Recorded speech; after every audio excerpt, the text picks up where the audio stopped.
Hello, everyone, and welcome to Brave New Hollywood. Today, I'm delighted to be speaking with Maestro Constantine Orbelian, and we're going to jump into his musical journey and his new role as a conductor of Israel's Sinfonietta Beer-Sheva. Did I get that correct, Maestro? Yes, it's the Israel Sinfonietta Beer-Sheva. Beer-Sheva. Okay. Yes. All right. Before I go into that, let's backtrack a little into your that early spark. I wanna say, what got your musical journey started? Because you started very young. Am I correct? Yeah, well, everything has to do with your parents. There isn't a child in the world that's going to take himself to piano lessons. It has to be the parents involved and so on and so forth. So I was very lucky. I had an older sister, an older brother. They tried piano lessons with them, it didn't work. They tried it with me and it worked. So Wow. there has to be, some music in the house. It doesn't happen very often that somebody becomes a musician if there's no music in the house. But my dad played the piano, and he comes from a very musical family. My uncle was a quite famous composer in the Soviet Union and in Armenia, People's Artist of the Soviet Union. I was named after him, Constantine Orbelian. And anyway, so that was my very beginning, and I was like 5 years old, I guess, and my mother was taking me to lessons all the time. So yeah, Five times a week. So, was that difficult for you as a child to go to 5 times, or you took to that pretty? No, I don't think for a child anything is difficult, especially because I wasn't alone. I was there with my mother. That was my time, without my brother and sister there. So that was my personal time with my mom. So that was always great. This may be a hard question to answer, but how do you think that those early lessons shaped your musical path? Did that help you to start thinking about music more seriously? Well, to be honest with you, that's all I thought about. I never intended to do anything else in my life. So it just happened that they were training me, my parents gave me the opportunity to do something that then became my life. I mean, it happens that you train and you do something else after your parents want you to become an attorney, a lawyer, a doctor, whatever it happens to be, and you go to school and you have that education and you don't want to do it. So I was very lucky because I wanted to do what just coincided with my parents' desire and their ability. Because again, paying for piano lessons, taking the time, having the time to take the child to the piano lessons and all that sort of thing, it's a big investment on the part of the parents. So if the child has talent and it becomes something important, well, then it's a good gamble. But if the child doesn't, then it's up to, I guess, the parents whether they want to keep investing. So, did you at that age know that you have? It's probably hard to call it talent, but you obviously had the desire, correct? I loved it. And I was winning little competitions from age 6, and so I played already with the San Francisco Symphony when I was 11, and things like that. So I mean, it wasn't that they thought that I had talent, somebody else did too. So then I went to Juilliard. First I went to Hayastan to study. As a matter of fact, my parents sent me to Armenia in 1971. I don't know what they were thinking. I was 15 years old. Wow. And they already accepted me at the Conservatory in Yerevan. And they sent me alone to the Soviet Union. I couldn't, now that I think about it, it was a pretty big risk to send a 15-year-old kid over alone, and you had to fly only through Moscow and so on and so forth. So it was quite an adventure, and I lived with my grandmother, which was a very interesting experience. And she had an incredible life. She was an incredible lady, and so I'm very happy that I had that particular time with her too. That is incredible. That's some adventure right there. You grew up in San Francisco, correct? Yes. Yeah, right. the whole scene, the cultural and art scene in San Francisco is pretty alive. How did that shape your artistic vision and your view of the world? Well, I mean, it's hard to say what exactly shaped it. I think that the fact that my parents were so devoted to classical music, and the store where my father was general director, it's called Gump's. It's still there. It's like a Tiffany's type store in San Francisco. And the owner of the store, Richard Gump, for Christmas every year would give me season tickets to the Symphony. And I was like 6 and 7 years old. So every couple of weeks or whatever it was, once a month, I would go with either my mother or my sister, and we would go to the symphony concerts. So I had that experience. So, you know, it was very interesting then that when I actually performed on the stage of the San Francisco Opera House, that's where we didn't have a symphony hall in those days. So the Symphony Orchestra and San Francisco Opera performed at the War Memorial Opera House. The exposure to great art awakens certain things in people, and it doesn't in other people. So whatever resonates with the child, with the human being, is something that's going to stick with them. On that note, what would you say to parents who have younger children as far as encouragement or having their children to be involved in the arts and performing arts? Well, I think it's very important to give them the opportunity to know what it is. Mm-hmm. So that's one of my objectives and my goals here in New York, since I've been for 1 year the general director, artistic director of New York City Opera, is to start to do operas for children.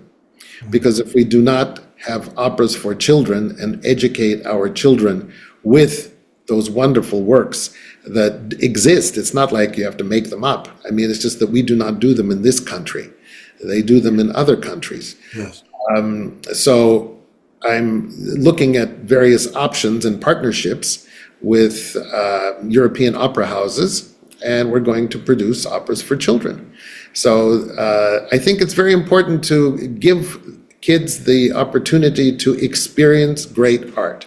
When they do, then again, it either resonates or it doesn't. And if it does, then full speed ahead. The parents should be able to figure out how to manage the time needed to give the child that proper type of education. Yes. And here it's, you know, in the US, there are no state-sponsored music schools. You don't have that whole system, which is very sad, because in what I call the old country, and in Armenia and in the former Soviet Union, that's a normal thing. It's everybody takes piano lessons. Everybody goes to the local music school because they're everywhere. And there's even the Yerevan State School of the Arts named after Constantine Orbelian in Yerevan. So it's not me, it's my uncle that it's named after. Mm-hmm. So I just feel that, you know, you have to give people the opportunity to see great things, and then hopefully they will be the audiences of the future. In one of my interviews, I said, you know, when people go to the Metropolitan Opera and you stand in the back, you see mostly, you know, gray-haired people, bald people, or, you know, I hate to say dead people. Because, you know, it's expensive. Yeah. And it's people are a little bit afraid of oh, that's opera, it's boring, or this or that. So I did a concert. We do concerts in the park at Bryant Park in New York, which is right behind the New York Public Library. That was run by, of course, our very, very wonderful Armenian brilliant person, Vartan Grigoryan. And like I did something that I thought would be catchy for the public, and the name of the concerts were Opera Goes to Hollywood. Oh. So all these movie stars showed up, and all kinds of various people, and people from television, and we had 8,000 people twice in the park, 2 consecutive nights. And we sang, we did songs from, for instance, there's the famous Libiamo, the drinking song from Traviata.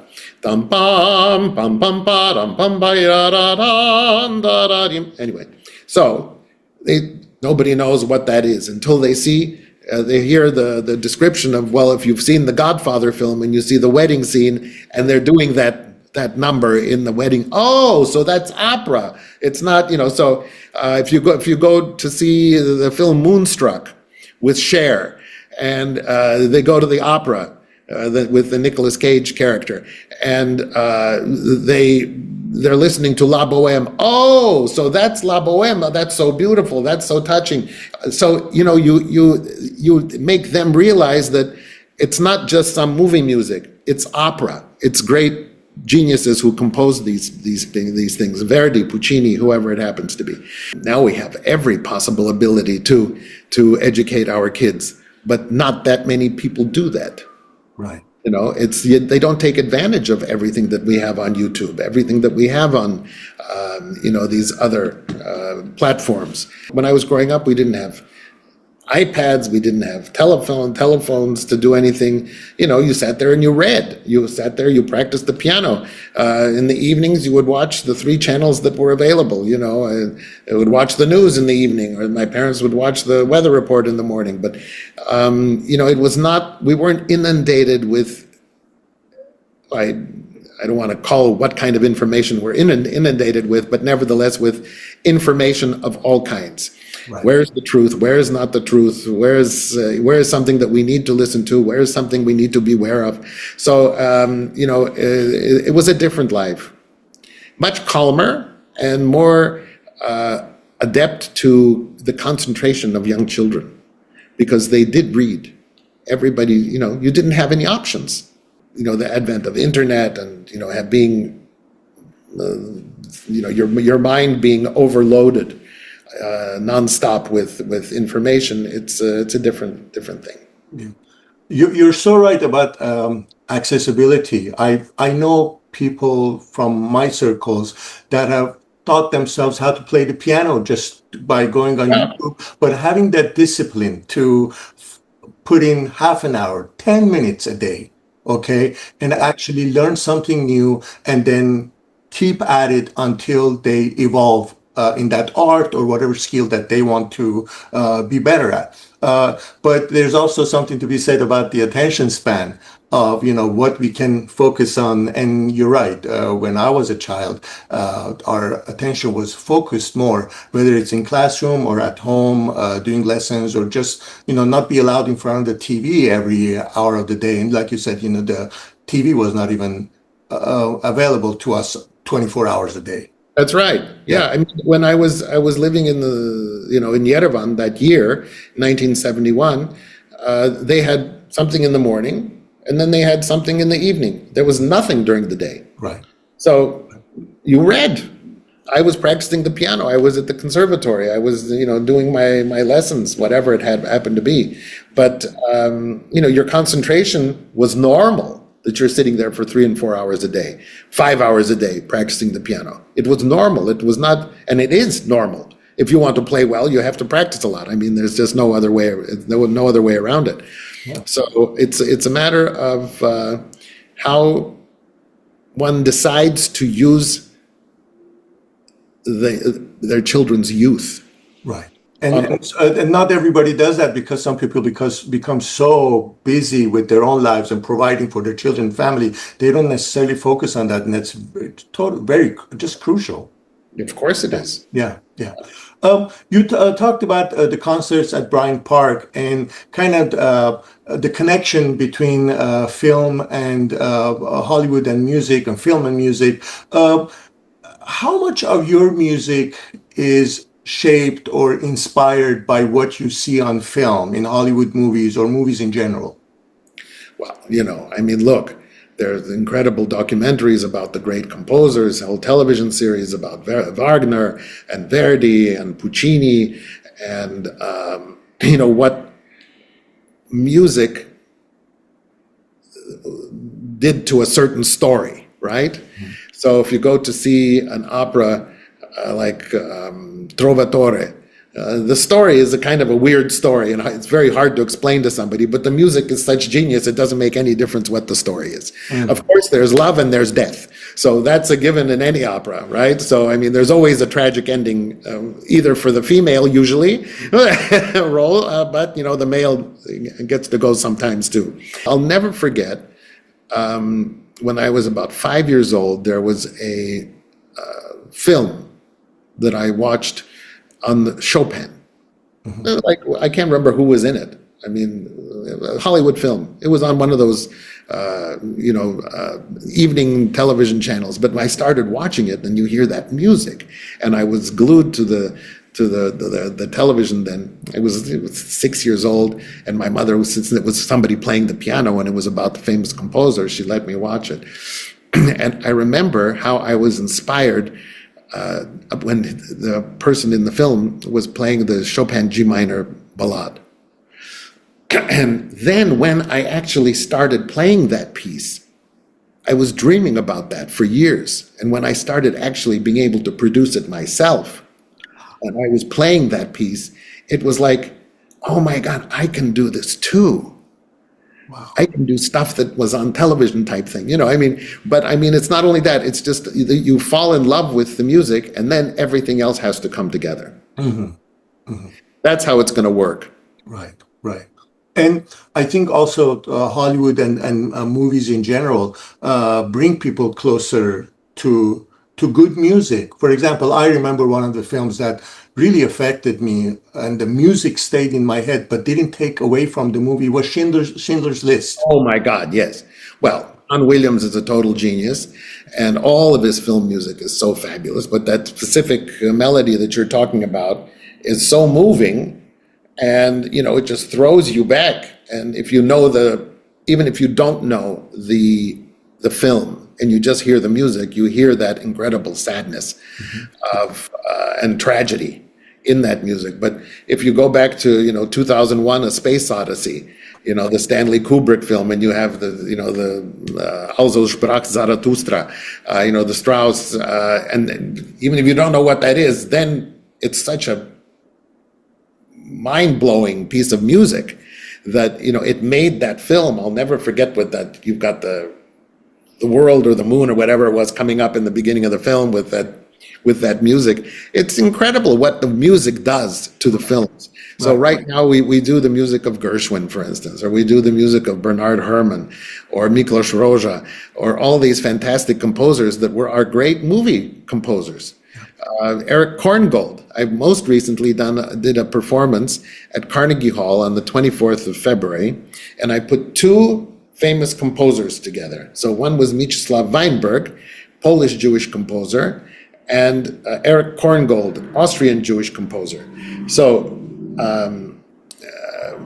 Weinberg was born in Poland, and his entire family was annihilated by the Nazis. And Korngold was born in Austria and became very famous. He was a huge child prodigy. Luckily, he was able to come to the United States. And so he ended up in the United States. And there's a film from 1946 called Deception. And it's with Bette Davis, Paul Heinried, and Claude Rains. Paul Heinried and Claude Rains. Fantastic film. And the story is about a cellist. And the love interest is Bette Davis. And it's great film. And so we recorded with this fantastic cellist. Her name is Christina Reiko Cooper. And we recorded that piece and also the Weinberg Concerto for a cello and orchestra. And Weinberg also became a famous film composer in the Soviet Union. He was saved by the Red Army and brought to Tashkent, and under the wing of Dmitry Shostakovich, became a great composer and also ended up writing music for films. Including cartoons. You'd never know it was the same composer writing tragic symphonies about the Warsaw Ghetto, and at the same time he's writing the music for Winnie the Pooh, animated films. And Korngold is the same. Amazing music, gorgeous music, and it all tells a very, very interesting and important story. So we did this concert. It was packed. It was sold out, and in the large Carnegie Hall. So it was. These things are very, very important. Yes, they are. Also, roots. We were talking about Schindler's List just now.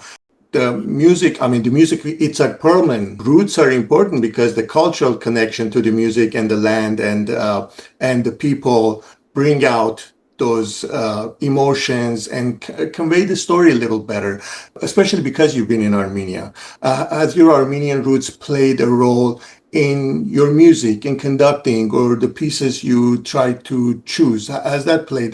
What kind of role have your roots played? Huge, huge. I'm completely devoted to the music of Khachaturian. In fact, last week in Romania, I did a program. A whole second half was music from the ballet Spartacus and from Gayane and the Masquerade Suite. So I knew personally Khachaturian. I knew personally Alexander Harutyunyan, Edward Mirzoyan, and many, many other composers that I had met through my time in Armenia in the 70s. And then when I started to go back already for concert tours, I was quite well known at a time of my life when I was a concertizing pianist. My Khachaturian piano concerto that I recorded with the Scottish National Orchestra back in 1986. It had not been performed for quite a long time, and all of a sudden everybody wanted to hear it, so I was performing that piece all over the world. And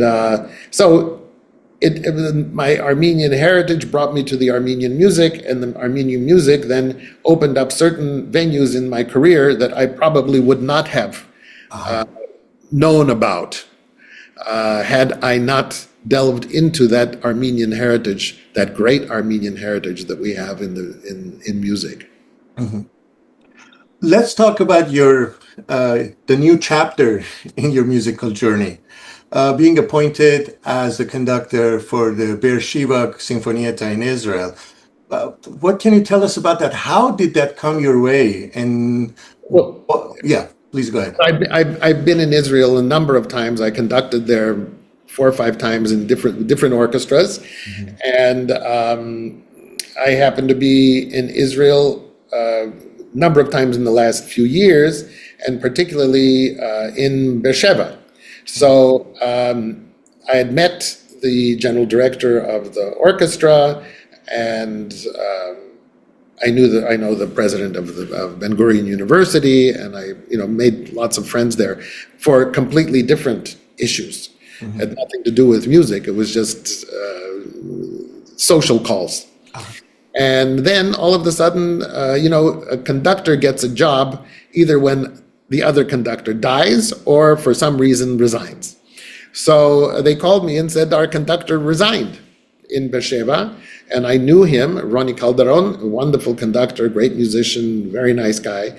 So he had something else that he decided he wanted to do, and they said, would you take over, for the next season? So I said yes, and because I think it's, first of all, lots of my colleagues that I knew in Russia are now playing in that orchestra.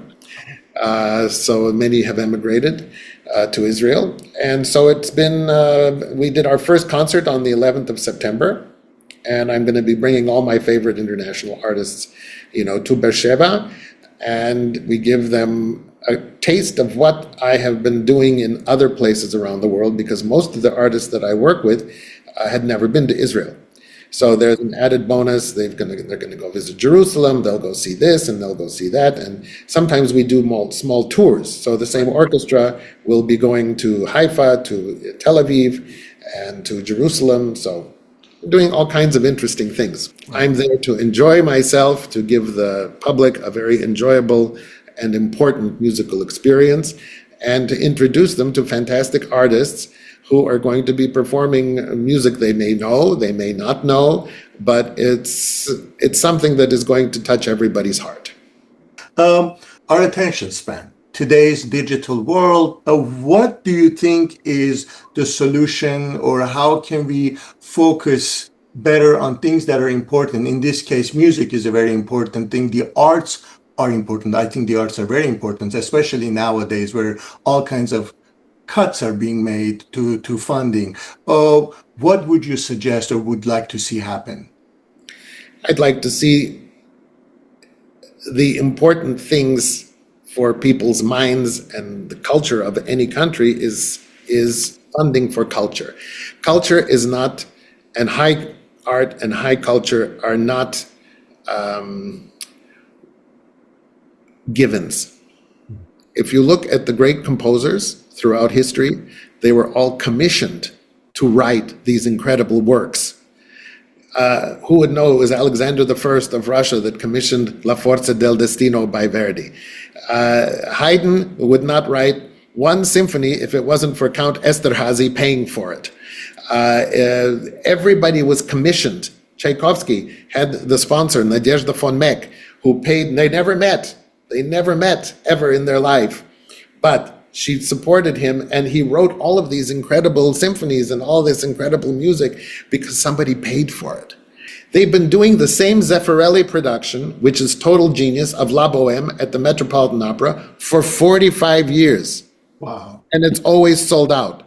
So somebody paid then, 45 years ago, to Franco Zeffirelli, who made this incredible, gorgeous production of La Boheme, and it's still going on. So the investment in that production paid off. Yet you have to pay the musicians, you have to get the new singers, you have to pay the orchestra, you have to pay all the upkeep of the building and all that stuff. So culture is not a self-sustaining thing, just like education. It's education.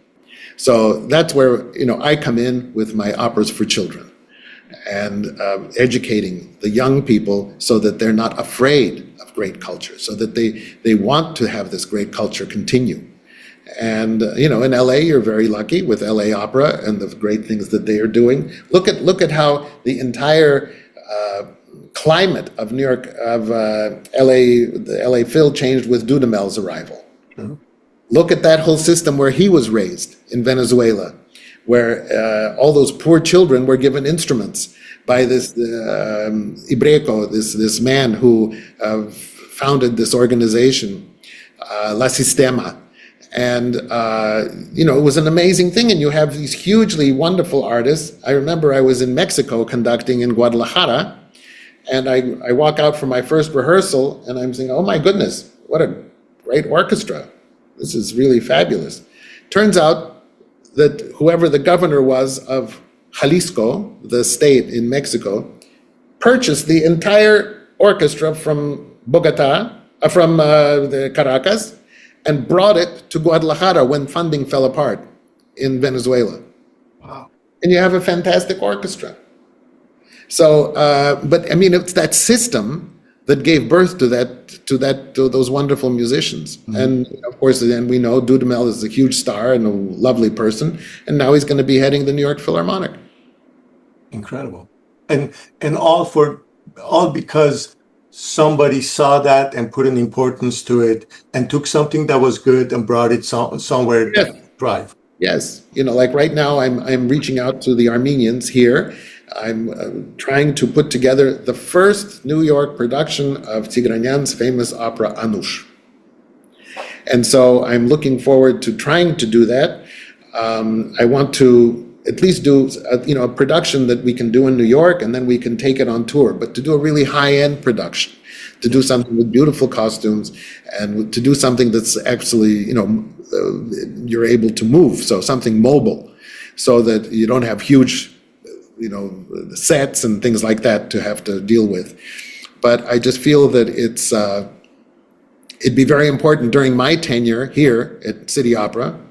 Who knows how long I'll be here, right? I mean, but it's just a matter of, I think my legacy will be that I did Armenia's greatest opera, Anush, that I was able to put it together and to perform it in New York City, because it's never been done here. I think that's a great, almost breaking news for Brave New Hollywood for us to put out. I'm very happy you shared that with us. Thank you. Maestro, that's all I have. Is there anything you wanted to talk about that I did not touch on? No, I think it's very interesting, to talk about these things, and you gave me some really interesting questions, and I could give you, I hope, some kind of insight of my own and my answers, and just always know that my feeling is that, music is, of course, in everyone's soul. and in everyone's heart. And we need to have that in our lives because it is a life-changing thing. Maestro Orbelian, I cannot thank you enough for coming on and sharing your journey, your insight, and all the knowledge. I hope to see you soon on Brave New Hollywood, and I wish you continued success.